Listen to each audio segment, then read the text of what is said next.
కాటరా classic రెటినాలకు world class treatment ఇప్పుడు మన భీరంగూడలో American laser eye hospitals. Sanath Nagar Rajarajeshwari నగర్లో ఫ్రిడ్జ్ పేలినటువంటి ఘటన సంచలనంగా మారింది. ఎస్ఆర్ నగర్ పిఎస్ పరిధిలో ఉన్నటువంటి ఈ ఏరియాలో ఒక ఇంట్లో ఉదయం 7 గంటల ప్రాంతంలో అన్ఎక్స్పెక్టెడ్గా ఊహించినటువంటి విధంగా రిఫ్రిజిరేటర్ ఏదైతే ఇంట్లో ఉంటుందో ఈ భారీ ఫ్రిడ్జ్ పేలుడు ఒక్కసారిగా సంభవించింది. దీంతో ఈ ఇల్లంతా కూడా పూర్తిగా దగ్ధమైనటువంటి పరిస్థితి మనం చూస్తున్నాం. ఇంట్లో ఉన్నటువంటి వస్తువులన్నీ కూడా ఆల్మోస్ట్ కాలిపోయినటువంటి పరిస్థితి. చూడండి, ఇది ఓల్డ్ టైప్ ఫ్రిడ్జ్ లాగా కనిపిస్తుంది. ఇనుముతో రేకులతో ఉన్నటువంటి ఫ్రిడ్జ్గా మనకు కనిపిస్తుంది. ఇది ఉదయం ఇంట్లో ఉండేటువంటి తల్లిదండ్రులు కిందికి కూరగాయల నిమిత్తమో లేదా ఇతరతర కారణాల చేత బయటికి వెళ్ళిన సందర్భంలో వారి కుమారుడు 6-7 సంవత్సరాల పిల్లడు మాత్రమే ఇంట్లో ఉన్నారని చెప్తున్నారు. ఆ సమయంలోనే ఒక్కసారిగా పేలుడు సంభవించి మంట అగ్ని రావడంతో అబ్బాయి బయటికి వెళ్ళి పరుగులు తీసి వెంటనే తల్లిదండ్రులకు చెప్పడంతో వాళ్ళు పైకి రావడం జరిగింది. వెంటనే అగ్నిమాపక సిబ్బందికి, హైడ్రా సిబ్బందికి సమాచారం రావడంతో వారు వెంటనే ఇక్కడికి వచ్చి దీని అంతా కూడా ఇంకా పక్క ఇళ్ళకి కానీ ఇతరత్ర మొత్తం కూడా అంటుకోకుండా పూర్తిగా మంటలను అయితే ఆర్పేయడం జరిగింది. దీంతో ఈ హాల్లో పూర్తిగా అన్ని సామాన్లన్నీ కూడా దగ్ధమయ్యాయి. బుక్స్తో పాటుగా వివిధ ఐటమ్స్ అన్ని ఎక్విప్మెంట్స్ అన్నీ కూడా పూర్తిగా కాలిపోయినటువంటి పరిస్థితి మనకు కనిపిస్తుంది.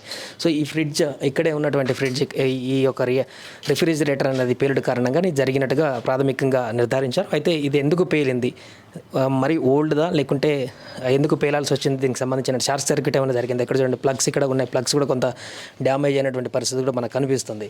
సో కొంత ఇరుకుగా కనిపిస్తున్నటువంటి ప్లేస్లో ఈ ఫ్రిడ్జ్ ఉండడం వల్లనే మరి ప్రెషర్ ఎక్కువై కనుక దానికి ఈ యొక్క పరిస్థితి వచ్చిందా, లేదంటే ఫ్రిడ్జ్లో ఏదైనా లోపం ఉందా. వరుసగా ఇలాంటి ఘటనలు జరుగుతున్నటువంటి సందర్భంలో కొత్త అంశాలు తెరపైకి రావడం జరుగుతుంది. తాజాగా ఈ రిఫ్రిజిరేటర్ పేలుడు ఘటన అనేది ఇప్పుడు ఒక్కసారిగా సంచలనంగా మారినటువంటి సందర్భాన్ని మనం చూస్తున్నాం.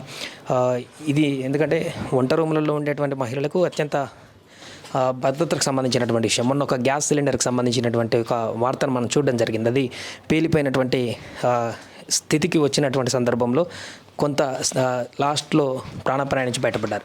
ఇక్కడ కూడా అలాగే ఎలాంటి ప్రాణ నష్టం జరగలేదు. అదృష్టవశాత్తు కొంత ఇల్లంతా డ్యామేజ్ అయినప్పటికీ కూడా ఎవరికి ఎలాంటి ప్రాణ నష్టం జరగకపోవడం కొంత హర్షించదగ్గ విషయం అనుకో చెప్పుకోవచ్చు. కొంత ఆశాజనకంగా మారినటువంటి అంశంగా చెప్పుకోవచ్చు. ఇది కిచెన్, ఇక్కడ చూడొచ్చు.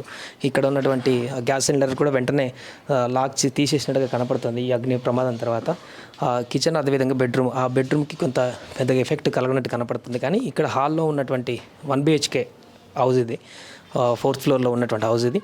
దీంతో ఒక్కసారిగా ఫ్రిడ్జ్ పేలుడు, ఈ యొక్క మంటలన్నీ కూడా విపరీతంగా ఇక్కడికి వచ్చినటువంటి సందర్భం అయితే మనకు కనపడుతుంది. దీంతో హైడ్రా సిబ్బంది కానీ అగ్నిమాపక సిబ్బంది కానీ ఇన్ టైంలో కరెక్ట్ టైంలో వచ్చి అగ్ని ఆపేయడంతో మిగతా ఇళ్ళకి ఇది పూర్తిగా వ్యాపించకుండా పూర్తిగా కట్టడైందని కూడా చెప్పుకోవచ్చు. సో ప్రస్తుతానికైతే ఈ ఇల్లు అయితే పూర్తిగా కాలిపోయినటువంటి దగ్ధమైనటువంటి దృశ్యాలు మాత్రం మనకు కనిపిస్తున్నాయి. పూర్తిగా కొంత ఆస్తి నష్టం కూడా జరిగినటువంటి ఆనవాళ్ళు కూడా మనకు కనపడుతున్నాయి. దీనికి సంబంధించి వారు ఎలాంటి మాట్లాడడానికైతే ఇంట్రెస్ట్ చూపించట్లేదు ఈ ఇంట్లో ఉన్నటువంటి వ్యక్తులు. కాబట్టి ఇంటి పరిస్థితిని చూసి మనం చెప్తున్నటువంటి సందర్భం మనకు కనపడుతుంది. ఏదేమైనా కూడా త్రుటిలో పెద్ద ప్రమాదం అయితే తప్పిందని చెప్పుకోవచ్చు. ప్రాణాపాయం నుంచి అందరూ బయటపడ్డారు. ఒక చిన్న పిల్లడు కూడా తొందరగా బయటకు వెళ్ళి ప్రాణాలు రక్షించుకున్నటువంటి సందర్భంలో చిన్న ప్రమాదంగానే ఇది మిగిలిపోయింది. కొంత ఇంట్లో ఉన్నటువంటి సామాగ్రి కాలిపోవడం తప్ప ఎవరికి ఏం కాకపోవడం మాత్రం కొంత ఊపిరి పీల్చుకున్నటువంటి అంశంగా అయితే మారిందని చెప్పవచ్చు. సుమన్ టీవీలో మీ పర్సనల్ అండ్ బిజినెస్ ప్రమోషన్స్ కోసం కింది నెంబర్కి కాంటాక్ట్ చేయండి.